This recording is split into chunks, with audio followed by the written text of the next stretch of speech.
Human boy bitten by a beast while defending a wounded alien girl, so the alien chief. The royal palace of Ethoria gleamed like a diamond against the amber sky, its crystalline spires reaching toward the twin stars that bathed the alien world in perpetual twilight. Behind those magnificent walls, 12-year-old Princess Elia of House Bitten paced her chambers, her luminous blue skin catching the light with each restless movement. Another day trapped inside, she whispered to herself, her large sapphire eyes fixed on the world beyond her window. The royal gardens stretched toward the city walls, and beyond them lay the wilderness, untamed, unexplored, and forbidden. Elia's slender fingers traced the intricate silver patterns adorning her gown. The traditional markings of House Bitten, the most powerful family on Ethoria, seemed to weigh heavier on her shoulders with each passing day. At 14 cycles, she was old enough to begin her royal training, but too young to venture beyond the palace unescorted. "Just once," she murmured, her snow-white hair falling across her face as she leaned against the window. "Just once, I want to see what lies beyond." Decision made, she slipped a simple cloak over her royal attire and navigated the secret passages she discovered during years of curious exploration. The guards never noticed the small blue figure darting between shadows, and soon she was beyond the palace walls, heart racing with exhilaration. The forest beyond the city was nothing like the manicured gardens she knew. Strange plants pulsed with bioluminescence, and creatures she'd only seen in holograms darted between the foliage. Elia wandered deeper, entranced by the wild beauty surrounding her. Hours passed before she realized how far she'd ventured. The twin suns were sinking lower, casting long shadows through the trees. A sense of unease crept over her as unfamiliar sounds echoed through the darkening forest. Then she heard it, a low rumbling growl that made her blood freeze. Turning slowly, Elia found herself facing a massive beast, its 6 eyes fixed on her with predatory intent. The Nargath, most feared predator of Ethoria's wilderness, had caught her scent. Elia backed away slowly, but the creature lunged. She screamed, stumbling backward as its massive claws slashed through her gown, leaving shallow cuts across her blue skin. From nowhere, a battle cry split the air, raw, primal, and unmistakably human. A thin figure hurled itself between Elia and the beast, a boy no older than herself, wielding a crude spear. His tousled chestnut hair was matted with sweat, and his battle armor, clearly salvaged from some ancient human wreckage, hung loosely on his slender frame. "Run!" he shouted, not taking his eyes off the Nargath. "Back to the city!" The beast roared in fury, lunging at this new threat. The human boy dodged with surprising agility, driving his spear into the creature's flank. The Nargath howled, its massive jaws snapping at the boy's arm. Elia watched in horror as those terrible teeth sank into human flesh. Blood, red, not the indigo of her people, splattered across the forest floor. Yet the boy didn't falter. With a pained grunt, he twisted the spear deeper, forcing the beast to release him. "I said run!" he shouted again, his voice strained with pain. This time Elia obeyed, but not before grabbing the boy's free hand. Together they fled through the forest, the wounded Nargath pursuing with relentless determination. The city walls appeared through the trees, and Elia's heart soared at the sight of royal guards patrolling the perimeter. "Help!" she cried out, her royal voice carrying the authority she'd been born with. The guards responded instantly, rushing forward with energy weapons drawn. The Nargath, faced with superior numbers, retreated into the forest with a final, frustrated roar. Safe within the city walls, Elia finally turned to her savior. The human boy swayed on his feet, blood streaming from deep puncture wounds on his thin arms. His eyes, a startling green against his tan skin, were clouded with pain but remained defiant. "You're hurt," she said, reaching toward him with trembling hands. "I've had worse," he replied, though his voice betrayed the lie. "You should be more careful, princess." Elia's eyes widened. "How did you—" "Everyone knows the blue-skinned girl with white hair is the princess," he said with a weak smile. "Not many of your kind running around outside the palace." Before she could respond, the guards surrounded them, their expressions shifting from concern to suspicion as they regarded the human boy. "Princess Elia, you've been missed at the palace," said the captain, his tone carefully neutral. "And you've brought a guest." "He saved my life," Elia declared, straightening to her full height. "He fought a Nargath to protect me." The guards exchanged glances, clearly uncertain how to proceed with a human child who had apparently rescued their princess. "What's your name, boy?" the captain asked. "Finn," he replied, wincing as he tried to stem the bleeding from his arm. "Just Finn." "He needs medical attention," Elia insisted, "and my father must know what he did for me today." The captain nodded reluctantly. "Very well, princess. We'll escort you both to the palace." As they walked through the city streets, Elia noticed how Finn's eyes darted everywhere, taking in the alien architecture with undisguised wonder. Despite his injuries, there was a resilience about him that she found fascinating. "Where are your parents?" she asked quietly. Finn's expression hardened. "Don't have any, not anymore. The crash took them 3 years ago. I've been on my own since." "The crash? You mean humans have visited Ethoria before?" "Not exactly visiting when you can't leave," Finn replied with a bitter smile. "Our ship malfunctioned. I was the only survivor." Elia's heart ached for him. "You've been alone in the wilderness all this time?" Finn shrugged his uninjured shoulder. "You adapt or you die. That's what my father always said." As they approached the palace gates, Elia saw her father waiting, his imposing figure framed by the massive doorway. Chief Talon of House Bitten, ruler of all Ethoria, fixed his daughter with a stern gaze that softened as he noticed her torn clothing and the scratches on her skin. Then his eyes fell on Finn, and something unreadable passed across his regal features. Chief Talon's imposing figure cast a long shadow across the palace entrance hall. His deep, thoughtful eyes studied the human boy with an intensity that made even the royal guards shift uncomfortably. The silence stretched until Elia could bear it no longer. "Father," she began, stepping forward, "this human saved my life. He fought a Nargath with nothing but a crude spear to protect me." Talon's gaze shifted to his daughter, his expression softening slightly. "And why, daughter? Were you beyond the city walls without escort?" Elia's blue skin darkened with embarrassment. I wanted to explore. It was foolish, father. I know that now." "Indeed." The chief's attention returned to Finn, who stood tall despite his injuries, meeting the alien ruler's gaze without flinching. "You have courage, human child. Few of our warriors would face a Nargath with such primitive weapons." "I did what anyone would do," Finn replied, his voice steady, despite the pain evident in his eyes. A murmur rippled through the assembled court officials. The humans' directness in addressing their ruler was unprecedented. "Not anyone," Talon corrected. "Tell me, what is your name and lineage?" "Finn. My parents were Dr. Marcus and Dr. Elena Reeves. Our research vessel crashed here 3 years ago. I'm the only survivor." Talon's eyes widened slightly. "The human craft that fell in the Eastern Territories. We sent search parties, but found only wreckage." "I dragged myself away," Finn explained, his voice flat. "Learned to survive, built shelter near the crash site, salvaged what I could. For 3 years? Alone?" The chief's voice held a note of disbelief. "Humans are adaptable," Finn said simply. Talon descended the steps, approaching Finn with measured strides.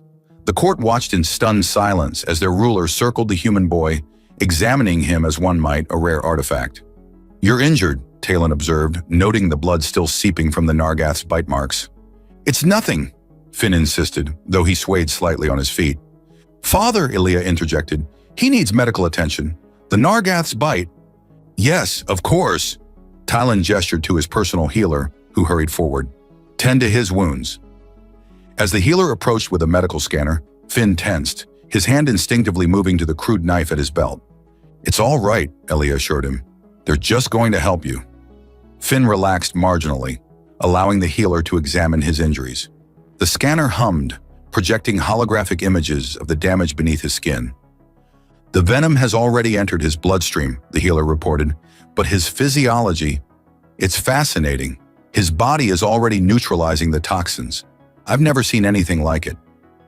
"Humans have robust immune systems," Finn explained, wincing as the healer applied a regenerative gel to his wounds. "My father taught me about Nargath venom. I've been building immunity with small doses." Talon's expression shifted from curiosity to something approaching respect. "You deliberately exposed yourself to one of our deadliest venoms?" "Knowledge is survival," Finn replied. The chief turned away, pacing the hall with his hands clasped behind his back. The court waited in tense silence, all eyes following their ruler's deliberations. Finally, Talon turned. "Where will you go now, Finn of Earth?" The boy shrugged his uninjured shoulder. "Back to my shelter, I suppose." "And if I offered you another option?" Elia's breath caught. Surely her father couldn't be considering. "What option?" Finn asked cautiously. "You saved my daughter at great risk to yourself. You've survived alone in hostile territory that challenges even our most seasoned warriors. You've shown intelligence, resourcefulness, and courage beyond your years." Talon's voice carried throughout the hall. "Such qualities should not be left to waste in the wilderness." The court erupted in whispers. Elia felt her heart racing with sudden hope. "I propose to adopt you into House Vaden," Talon announced, "to raise you as my son, alongside my daughter." The whispers became outright exclamations. Several court officials stepped forward in protest, but fell silent at Talon's raised hand. "Chief," the most senior advisor ventured, "with all respect, this is unprecedented. A human as part of the royal house." "Many things are unprecedented until they happen, Advisor Malus," Talon replied smoothly. "The universe evolves through unprecedented actions. But the political implications will be addressed," Talon finished firmly. "This boy has earned a place among us through actions, not birth. Is that not the foundation of our own traditions?" The advisor bowed reluctantly. "As you wish, Chief." Talon turned back to Finn, who stood frozen in apparent shock. "The choice is yours, Finn of Earth. You may return to your solitude or join our house as my son." Finn looked from Talon to Elia, whose sapphire eyes shone with barely contained excitement. For the first time since entering the palace, uncertainty crossed his face. "Why?" he asked simply. Talon smiled, a rare expression that transformed his austere features. "Because courage deserves recognition, because talent deserves nurturing, because a child deserves a family." He paused. "And because I believe you are meant for greater things than mere survival." Finn swallowed hard, blinking rapidly. I accept your offer, Chief Talon." Talon placed his hands on Finn's shoulders, mindful of his injuries. "Then from this day forward, you shall be known as Finn Vaden, son of House Vaden and heir to its traditions." Elia couldn't contain herself any longer. She rushed forward, embracing Finn with such enthusiasm that he gasped in pain. "Sorry," she exclaimed, pulling back with a sheepish smile. "But you're going to be my brother." "Stepbrother," Finn corrected, a small smile finally breaking through his stoic expression. "Details," Elia waved dismissively. "Oh, I have so much to show you. The libraries, the gardens, the training grounds." "Perhaps," Talon interrupted gently, "we should allow Finn to rest and heal first. There will be time enough for exploration later." As the court dispersed, still buzzing with the unprecedented news, Talon guided his newly expanded family toward the private royal quarters. Finn walked beside him, his posture gradually relaxing as the reality of his new situation began to sink in. "You won't regret this decision, Chief Talon," he said quietly. "I know I won't," Talon replied. "And please, when we are in private, you may call me father." For the first time since entering the palace, Finn's composure cracked completely. A single tear traced down his cheek, quickly wiped away. "Thank you, Father." The training arena echoed with the clash of energy blades and the grunts of exertion. Two figures moved in perfect synchronicity, their weapons tracing luminous arcs through the air. One fighter, tall and powerfully built with tanned skin and chestnut hair, parried a thrust from his opponent, a lithe, blue-skinned warrior whose snow-white hair flowed like liquid silver with each movement. "You're telegraphing your attacks again, Elia," Finn said, a teasing smile playing at the corners of his mouth. "Am I?" Elia feinted left, then spun right with blinding speed, her blade stopping mere inches from Finn's throat. "Or am I simply letting you think that?" For a heartbeat, they remained frozen in that position, eyes locked. At 22, Finn Vaden had grown into his human heritage with impressive results. The scrawny boy was now a man of imposing physique, his body hardened by years of Ithorian combat training. The scars on his arms from the Nargath's bite had faded to silvery lines that somehow enhanced rather than marred his appearance. Elia, now 24, had blossomed into the most sought-after woman in the kingdom, Her royal blue skin seemed to shimmer with an inner light, and her graceful movements spoke of both power and elegance. "I yield," Finn said with a mock bow, stepping back from her blade. "As you should," Elia replied, deactivating her weapon with a flourish. "That's 3 matches to 2. You're buying the refreshments." They walked together toward the edge of the training arena, their shoulders occasionally brushing in a way that sent a current of awareness through them both. 10 years of growing up together had created a bond that defied simple categorization. They were family, yet not related by blood. Friends, yet something more intense simmered beneath the surface. "The Solstice Festival begins tomorrow," Ilya said casually, accepting a towel from an attendant. "Father expects us both to attend the opening ceremony." "Of course," Finn replied, wiping sweat from his brow. "Though I suspect I'll be spending most of my time fending off more marriage proposals from the noble houses." Ilya's laugh held a brittle edge. "Poor Finn, the most eligible bachelor in Ethoria, pursued relentlessly by every family with a daughter of marriageable age? You're one to talk. How many suitors has Chief Talon turned away this month alone?" 17, she admitted with a grimace, each more pompous than the last. They fell into comfortable silence as they made their way through the palace corridors. Servants and nobles alike bowed respectfully as they passed, though Finn didn't miss the occasional disapproving glance from the more conservative court members. Even after a decade, some still viewed the human in their midst with suspicion. "Do you ever think about it?" Ilya asked suddenly as they reached the private royal gardens. "About what?" "Marriage, finding a partner, starting a family." Finn's stride faltered almost imperceptibly. "Sometimes," he admitted, "but it's complicated." "Because you're human." "Partly." He sat on a stone bench beneath a flowering tree whose blossoms emitted a subtle, intoxicating fragrance. "There aren't exactly many humans to choose from on Ethoria." Elia sat beside him, closer than protocol strictly dictated. "And if there were, would you choose one of your own kind?" The question hung between them, weighted with unspoken implications. "I don't know," Finn answered honestly. "I've spent more of my life among Ethorians than humans. Sometimes I forget I'm different until I catch my reflection." Elia's hand moved to cover his, her blue fingers contrasting starkly against his tan skin. "You're not different to me. You're just Finn." He turned to face her, suddenly aware of how the garden's amber light played across her features, highlighting the delicate curve of her cheek, the fullness of her lips. "Elia, Princess Elia, Prince Finn." A royal messenger hurried into the garden, bowing hastily. "Chief Talon requests your immediate presence in the council chamber." The moment shattered. Finn stood, his expression shifting to the composed mask he wore for official business. "Did he say why?" "A delegation has arrived from the Mavic Confederation, Your Highness." Unexpectedly, Elia's eyes widened. "The Mavics? They haven't sent representatives in over a century." "We shouldn't keep Father waiting," Finn said, already moving toward the palace.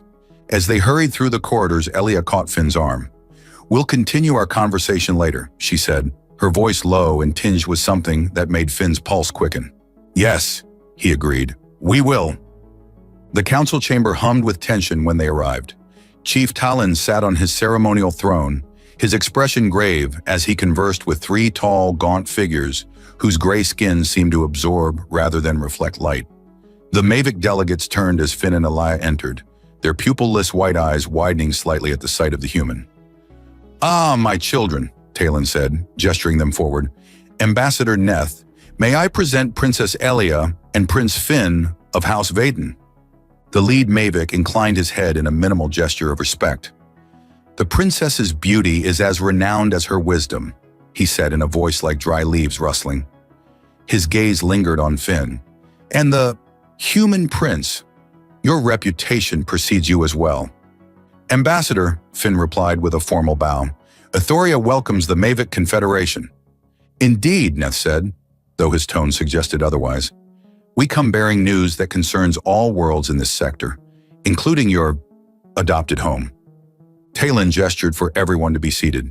"The ambassador brings troubling reports of increased Krell activity near the Veil Nebula." Finn felt a chill run down his spine. The Krell, a race of insectoid conquerors, were the stuff of nightmares. even in the stories he'd heard as a child on Earth. Their hive ships consumed everything in their path, leaving only barren husks of planets behind. They've breached the Carillon defense line, Neth continued. 3 systems have already fallen. Our projections suggest they will reach Ithorian space within 6 lunar cycles. 6 cycles? Elia's voice was steady, but Finn could sense her alarm. That's barely enough time to prepare our defenses. The Confederation proposes an alliance, Neth said. Combined forces stand a better chance against the Krell swarm. At what cost? Finn asked, earning a sharp look from one of the other Mavic delegates. Ambassador Neth's lipless mouth curved in what might have been a smile. Perceptive for a human. Yes, there would be conditions to our assistance.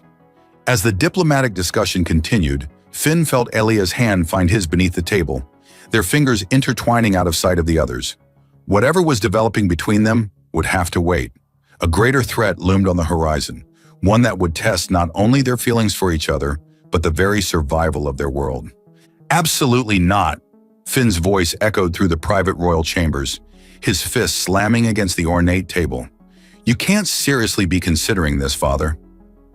Chief Talon remained impassive, his weathered blue features revealing nothing of his inner thoughts. The Mavic proposal offers protection for our people. At the cost of Elia's freedom? Finn paced the room like a caged predator. They want her to marry their High Commander's son to seal the alliance. This isn't diplomacy, it's extortion. It is the way of interstellar politics, Talon replied. Unions between royal houses have secured peace for millennia. Elia, who had remained silent throughout the heated exchange, finally spoke. What are the terms of this arrangement? Ambassador Neth, standing near the chamber's entrance, stepped forward with a thin smile. Princess Elia would be joined with Commander Vex's heir, Saren. The ceremony would take place before the next lunar alignment, approximately 14 days from now. 14 days? Finn's incredulous gaze darted between Neth and Talon. That's barely enough time for preparations, let alone consideration. The Krell do not wait while we deliberate, Neth replied coldly. Each day brings them closer to your borders. Elia rose gracefully, her royal composure masking the turmoil Finn knew she must be feeling. I would like to speak with my father and brother alone, Ambassador. Neth bowed, though his pupilless eyes lingered on Finn with something akin to calculation. Of course, Princess. We await your family's wise decision. When the chamber doors closed behind the Mavic delegation, Elia's composure cracked. Father, there must be another way. Talon sighed heavily, suddenly looking every cycle of his considerable age. The Mavics possess technology far beyond our own. Their defensive capabilities could mean the difference between survival and extinction when the Krell arrive. And you trust them? Finn asked, his instincts screaming warnings he couldn't yet articulate. Something about this feels wrong. Your human intuition? Talon asked, not unkindly. Call it what you will. The timing is too convenient. The Krell threat emerges, and suddenly the Mavics appear offering salvation, at the price of binding our royal house to theirs. Elia moved to Finn's side, her hand finding his. I share Finn's concerns, Father. Why now, after a century of isolation? And why such urgency for the marriage? Talon studied his children thoughtfully. Your points have merit, yet we cannot dismiss the Krell threat. If the Mavics speak truly about their approach, then let me investigate, Finn proposed. Give me 3 days to verify their claims before we commit to anything. How would you accomplish this? Talon asked. The old observatory in the Eastern Mountains. Its long-range scanners might detect Krell activity if they're as close as the Mavics claim. Talon nodded slowly. A reasonable precaution. Very well, you have 3 days. In the meantime, we will continue negotiations without making firm commitments. As they left the royal chambers, Elia pulled Finn into an alcove, her eyes blazing with an intensity that took his breath away. I won't marry Saren, she whispered fiercely. Not when I've only just begun to acknowledge what I truly want. Finn's heart hammered against his ribs. Elia, we shouldn't what? Speak the truth that's been between us for years. Her blue fingers traced the line of his jaw. We're not related by blood, Finn. The only barrier between us is one of convention. And politics, he added, though he made no move to step away from her touch. If you reject the Mavic alliance, Then we find another way to defeat the Krell. Her determination was absolute. I won't sacrifice my happiness, our happiness, based on Ambassador Neth's claims. Finn wanted nothing more than to pull her into his arms, to confess the feelings he'd suppressed for years. Instead, he forced himself to focus on the immediate threat. I leave for the observatory at dawn, he said.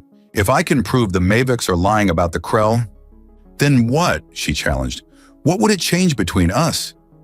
The question hung in the air, charged with possibility. Finn took a steadying breath. Everything, he admitted. It would change everything. That night, unable to sleep, Finn found himself wandering the palace gardens.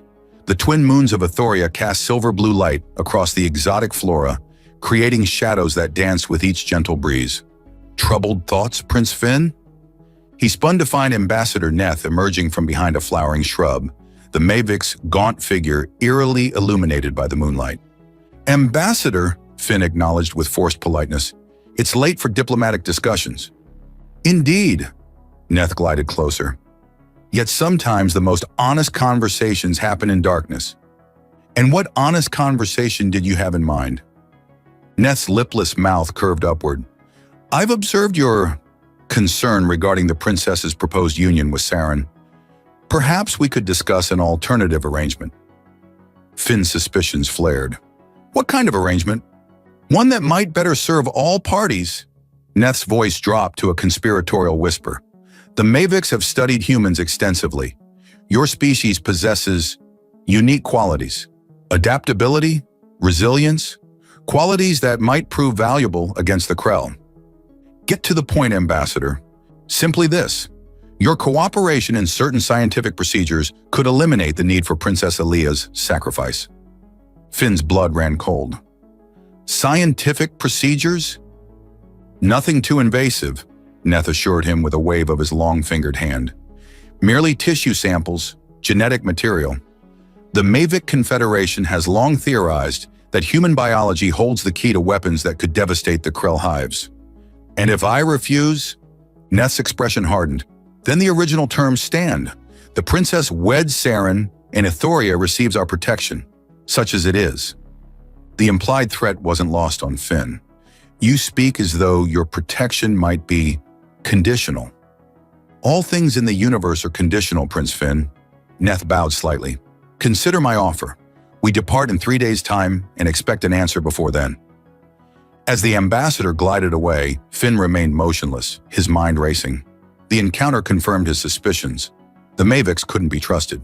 But was their treachery limited to political manipulation, or was something far more sinister at play? He needed to reach the observatory. If the Krell threat was real, Ithoria would need allies. But not at the cost of surrendering Alea to a loveless political marriage, nor himself to become some Mavic laboratory specimen. And if the threat was fabricated, then the Mavics had come to Ithoria with hidden motives that could threaten everything and everyone Finn had come to love. His path was clear. At dawn, he would begin his journey to the observatory. But first, there was someone he needed to see. Someone whose sapphire eyes had haunted his dreams for longer than he cared to admit. With newfound determination, Finn turned toward the royal quarters where Alea's chambers awaited. Whatever dangers lay ahead, he would face them knowing he had finally spoken his heart's truth. Finn stood outside Alea's chambers, his heart thundering in his chest. The quarter was deserted at this late hour, the palace guards stationed at a respectful distance. He raised his hand to knock, then hesitated, torn between duty and desire. The decision was made for him when the door slid open, revealing Alea in a simple silver nightgown that caught the ambient light like liquid moonbeams. I sensed you were here, she said softly. I've always been able to feel your presence, even as children. I'm leaving at dawn, Finn said, his voice rough with emotion. The observatory, I know. She took his hand, drawing him inside her chambers. The doors closed behind them with a soft hiss, sealing them in a private world of their own making. But tonight isn't about tomorrow's mission or the Mavics or even the Krell. Her chambers were bathed in the gentle blue glow of bioluminescent flora that lined the walls, casting everything in ethereal light. Finn had been here countless times over the years, but never like this.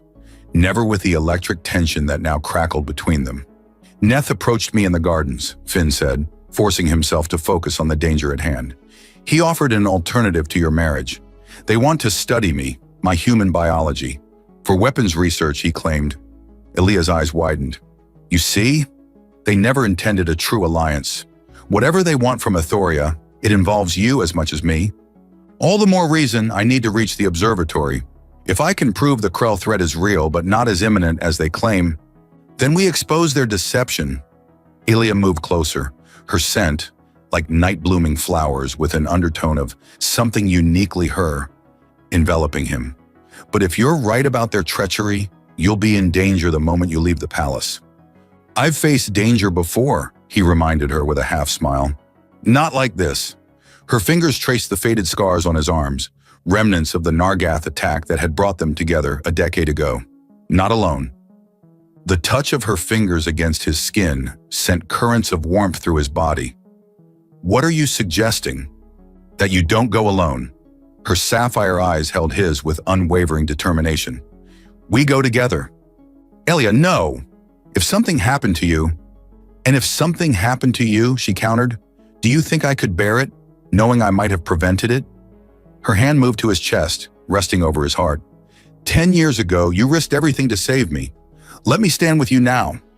Finn covered her hand with his own. Your father would never allow it. My father doesn't need to know, not until we return with proof. The logic was sound, but Finn knew his hesitation stemmed from something deeper.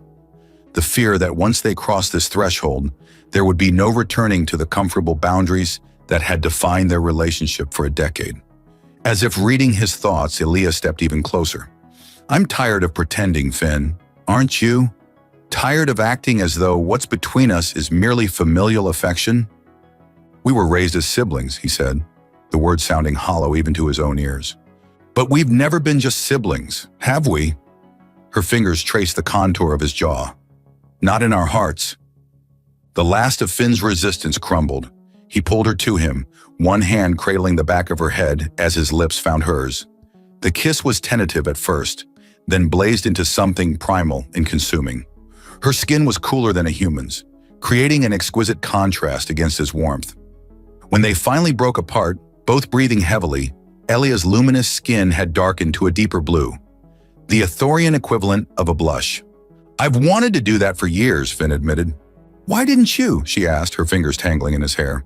Fear, duty, the knowledge that wanting you was complicated by 1,000 political realities. And now? Now I don't give a damn about any of that. He kissed her again, more deeply this time, as they moved toward her bed. What followed was a discovery of differences and similarities, an exploration of alien and human physiology united in mutual desire. Their joining was both tender and fierce, a culmination of years of unspoken longing.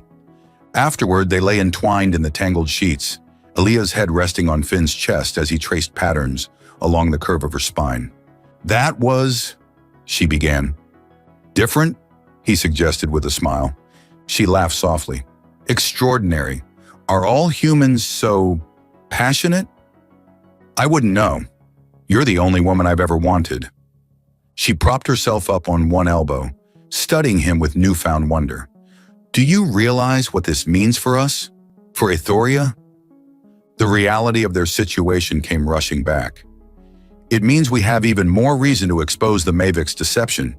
If they're lying about the Krell, then there's no need for a political marriage, she finished. We could be together openly.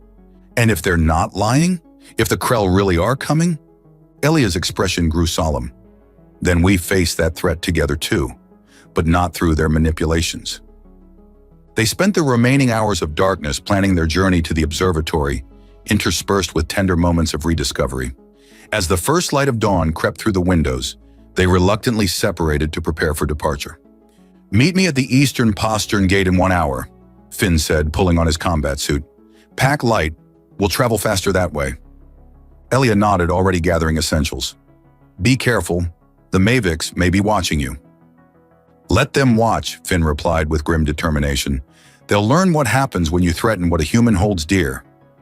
He slipped from her chambers unseen, making his way to his own quarters to collect weapons and supplies. The palace was just beginning to stir, servants and guards changing shifts in the quiet hours before the court awakened. As Finn rounded a corner near the armory, a shadow detached itself from an alcove. He reacted instantly, dropping into a defensive stance, only to relax when he recognized Captain Thorn, his father's most trusted guard. "My prince," Thorn said quietly, "Chief Talon requests your presence immediately. It concerns the Mavic delegation." Finn's instincts flared. "What's happened?" "Their secondary shuttle departed during the night, with scanning equipment." "Heading where?" Thorn's expression was grim. "The Eastern Mountains." The observatory.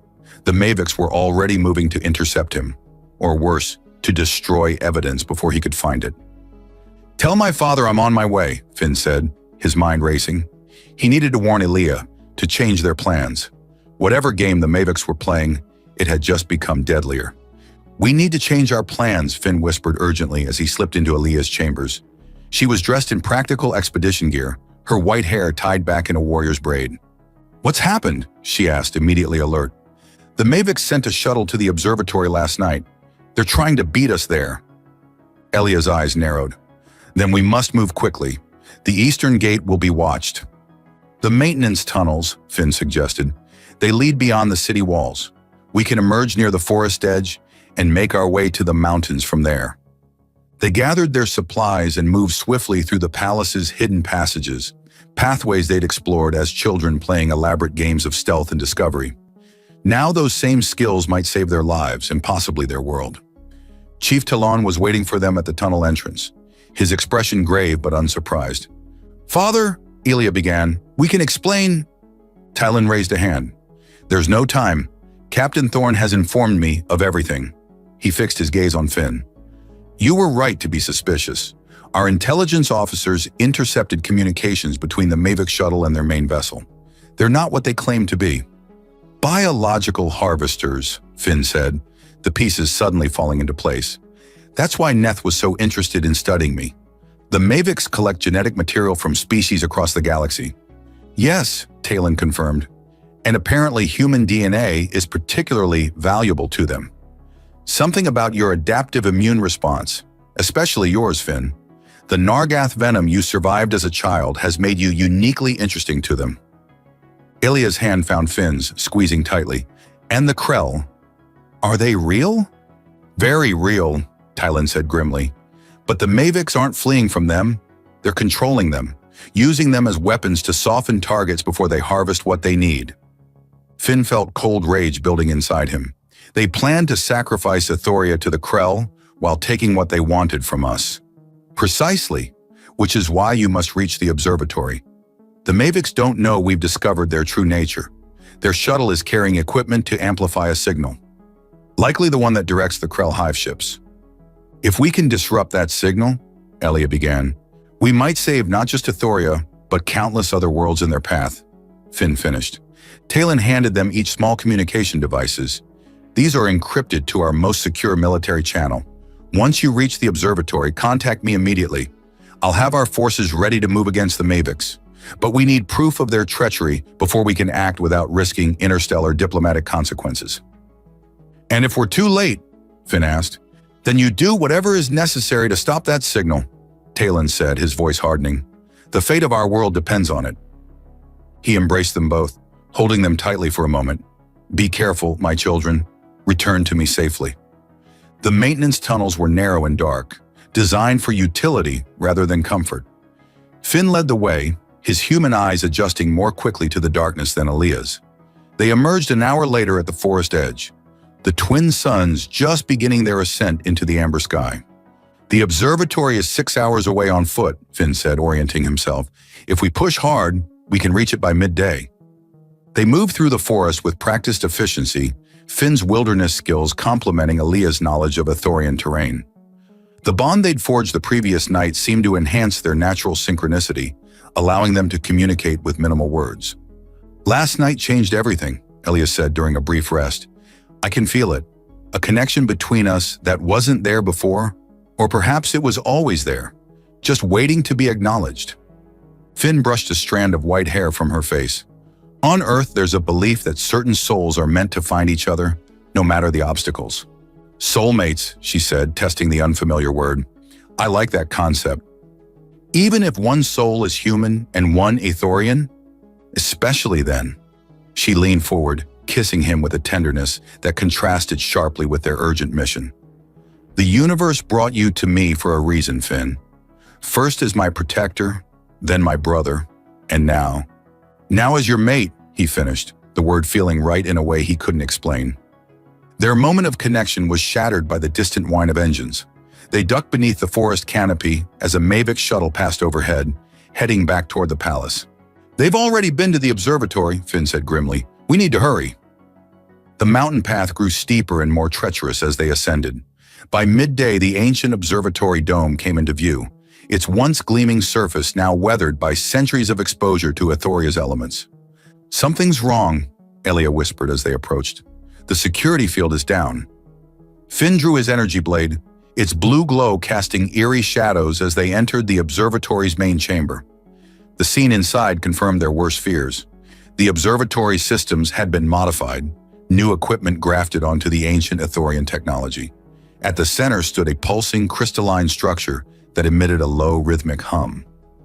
A quantum beacon, Elia breathed, her scientific training allowing her to recognize the device. They're not just signaling the Krell, they're accelerating their approach. Finn moved to the observatory's main console, activating the long-range scanners. The holographic display flickered to life, showing the surrounding star systems. What he saw made his blood run cold. The Krell aren't 6 lunar cycles away, he said, his voice tight with controlled fury. They're less than 1. The Mavics have been guiding them toward Ithoria for months. Elia joined him at the console, her fingers flying over the controls. And look at this. The Mavic's main vessel is positioned to intercept something at the edge of our system. She enhanced the image. It's a human ship, Finn, a research vessel from Earth. The revelation hit Finn like a physical blow. They're not just after Ithorian genetics. They want humans too. My parents' research vessel wasn't the first, and this new one won't be the last if we don't stop them. A soft chuckle from the observatory entrance froze them both. Clever creatures, Ambassador Neth said, flanked by 4 armed Mavic guards. We wondered how long it would take you to unravel our little deception. Long enough for you to spring your trap, apparently, Finn replied, subtly shifting to place himself between the Mavics and Elia. Neth's lipless mouth curved in a grotesque smile. Indeed, though I must thank you for saving us the trouble of extracting you from the palace. The princess is an unexpected bonus. Ithorian royal genetics will fetch a premium in our repositories. You won't touch her, Finn growled, his hand tightening on his weapon. Such primitive protectiveness, Neth observed. It's what makes humans so fascinating and so predictable. He gestured to his guards. Take them, alive, but damage is acceptable for the human. His regenerative capabilities are quite remarkable. As the guards advanced, Finn exchanged a quick glance with Elia. In that moment of silent communication, a plan formed between them, a desperate gambit born of perfect trust and the intimate knowledge of each other's capabilities. Finn lunged forward, seeming to attack recklessly, drawing the guards' attention while Elia slipped behind the main console. The Mavics fired their weapons, energy bolts sizzling past Finn as he dove and rolled with inhuman speed, the result of years training in Ithoria's higher gravity. What happened next would determine not just their fate, but the future of 2 worlds now threatened by the Mavics' insidious plot. Now! Finn shouted as he ducked beneath an energy blast. Elia's fingers flew across the observatory controls, activating the ancient defense systems. The observatory dome groaned as dormant mechanisms awakened, creating a localized energy field that momentarily disoriented the Mavics. In that crucial moment, Finn struck. Years of combat training in Ithoria's higher gravity had made him faster and stronger than any human had right to be.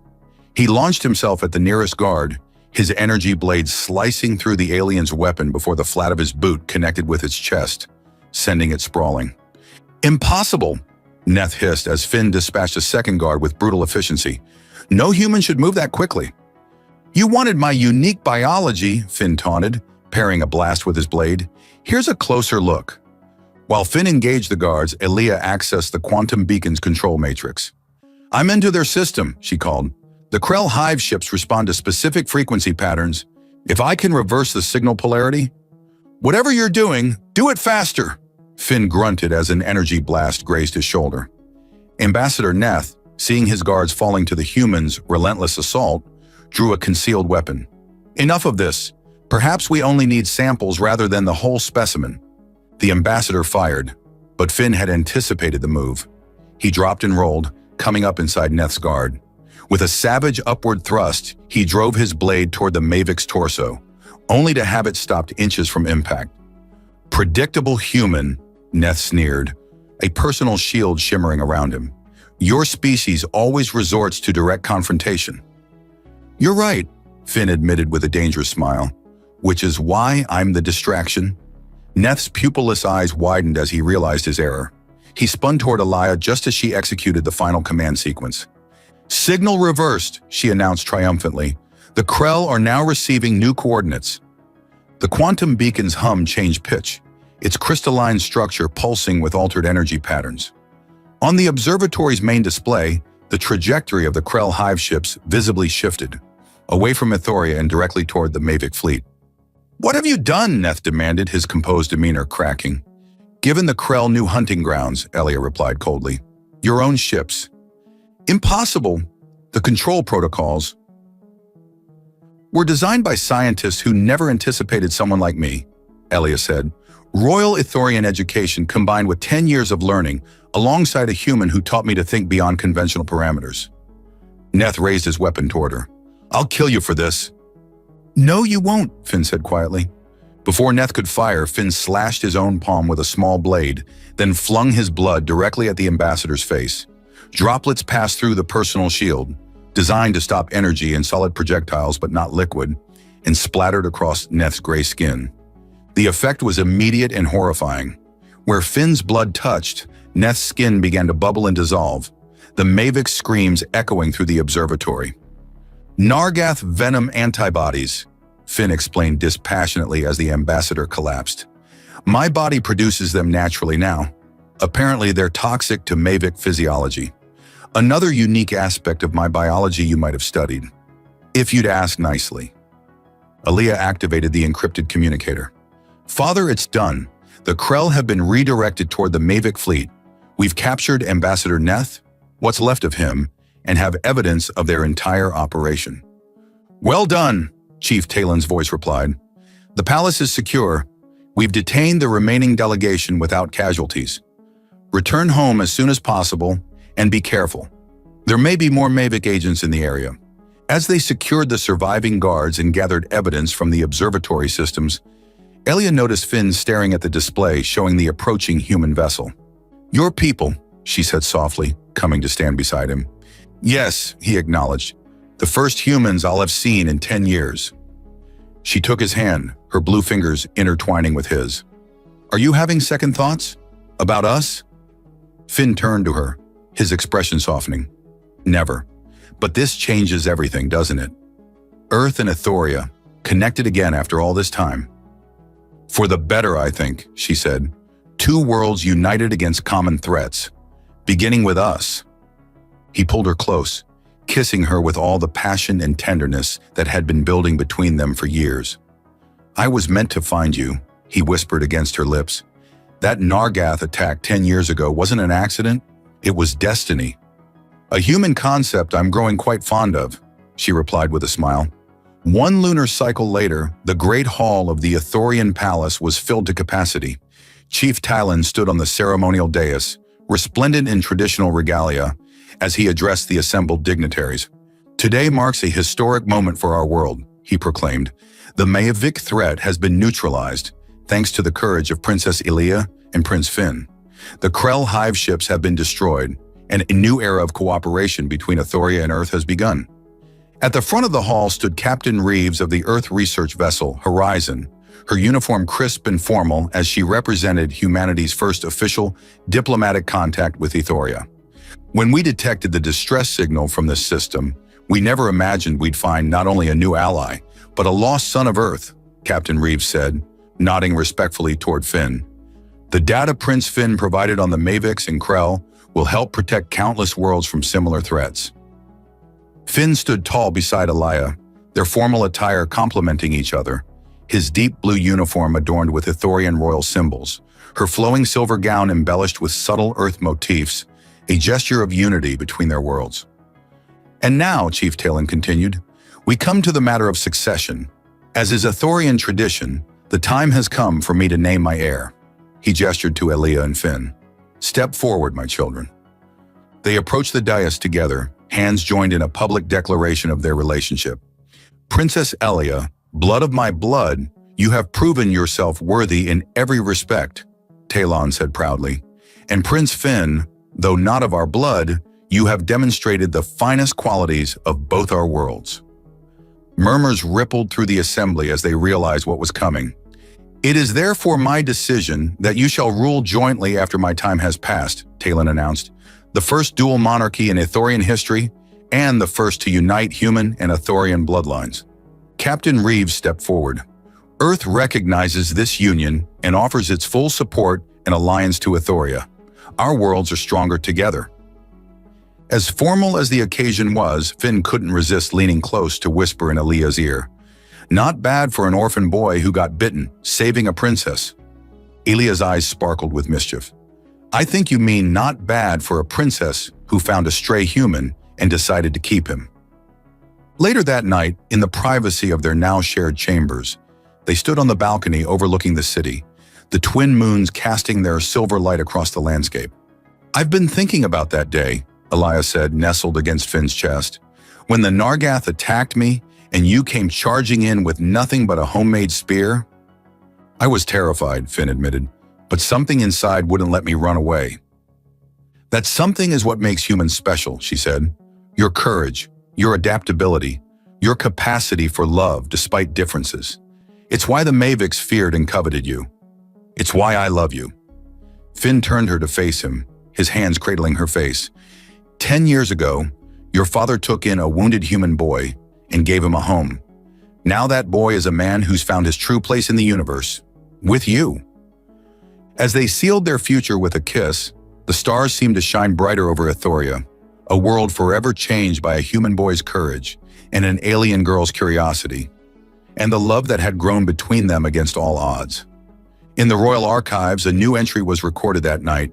"From this day forward, the royal house of Bitten shall bear the mark of Earth alongside the traditional symbols of Ithoria, honoring the human whose blood and bravery saved our world twice, once from a beast in the forest and once from the stars themselves."